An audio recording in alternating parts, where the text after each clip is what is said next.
Absolutely, that requires collective response as well. Because if a state harbors any criminals, the state is responsible for its territory. When you talk about sanctioning these countries, assuming that the actors in play are non state actors, but they're hosted by certain countries who have shown leniency towards these non state actors, what can, for example, NATO or the Interpol do? Absolutely, that requires collective response as well. Because if a state harbors any criminals, the state is responsible for its territory. Because sovereignty carries with it not just rights, but responsibilities as well.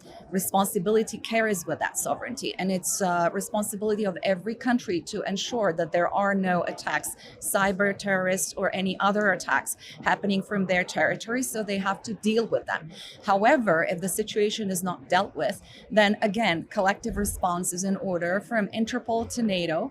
And the EU and NATO are defining cyber attacks, including ransomware, which has now become quite frequent in the world, one of the most serious and one of the most often performed cyber attacks and cyber crimes, then that is part of collective defense. Speaking about democracy, so we've seen a split on how countries deal with cybersecurity. On one hand, you have, for example, the US and Europe push for transparency and cooperation, while other countries such as China and Russia rely on strict state control.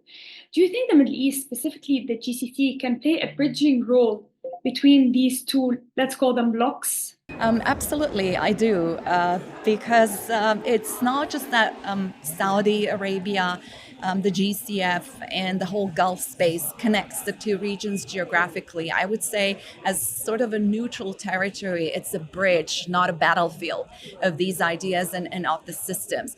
And as the Gulf has really become a global hub of diplomacy, diplomatic efforts to stop major wars, I see the Gulf becoming also as the center of cyber diplomacy, global cyber diplomacy.